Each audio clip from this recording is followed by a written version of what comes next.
Pinasok ng CIDG Albay at Kamsul Police ang lugar na ito sa Pini, Camarines Sur sa paanan ng Mount Isarog para siyasatin ang septic tank ng bahay ng isa sa mga suspect na si Emmanuel Roselio.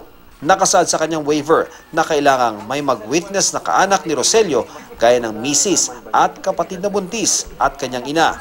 Sumaksi rin ang mga taga-barangay at abogado mula sa IBP sa pagbubukas ng septic tank.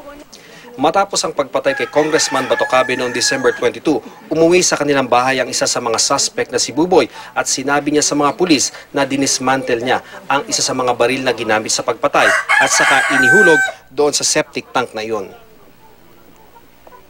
Ayon sa ating witness, dinisassemble niya yan, then inuhulog niya parts by parts. So, ang di lang nababanggit sa waiver, yung lower receiver, pero titingnan natin pagka na-retrieve na yan kung nasaan talaga ang lower receiver part ng baril.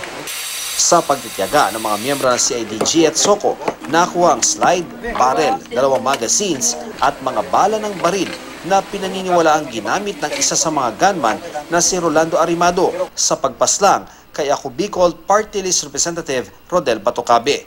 Napakahalaga raw ng mga nakuhang ebidensya. Ito sa napaka-importanting object evidence kung tutusin kasi kung ito nga talaga ang ginamit sa killing, so magmamatch ito doon sa pag pinabalistik natin to, mag-cross-match ito doon sa ilan sa mga cartridges ng 45 caliber na nakuha sa crime scene. So napakalaki rin itong ebidensya para doon sa kaso. Sa CIDG Region 5, ipinadala ng Albay Provincial Prosecutor's Office ang mga subpina para sa mga suspect sa pagpatay kay Ako Bicol Party List Representative Rodel Batocabe. Kasama dito ang kay Mayor Carwin Baldo na itinuturo ng gunman na sina Henry Yuson at iba pang suspect na siyang mastermind sa krimen. Dinala ng CIDG Albay sa tanggapan ng alkalde sa munisipyo ng Daraga ang subpina pero hindi ito naisilbi dahil wala ro ng alkalde. Nagtungo ang CIDG Albay kasama ng mga miyembro ng Daraga Police sa bahay ni Baldo pero nasa meeting daw ito. Ang kanyang ina ang tumanggap ng subpina. Yes, yung 10 working days, except yung Saturdays and Sundays, he is bound to answer. Or else, syempre, wala naman tayong babasyan kung yung explanation niya against allegation. So, magbe-base yung ating fiskalya or yung prosecution doon sa mga statement ng ating mga witnesses. Sinisika pa ng GMA News sa kuna ng panigang kampo ng alkalde.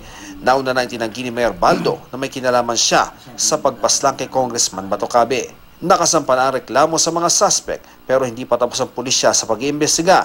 May napaulat na may politiko rin daw sa Masbate na posibleng may kinalaman sa krimen. Sa Masbate sumuko ang isa sa gunman na si Rolando Arimado. Ian Cruz, GMA News.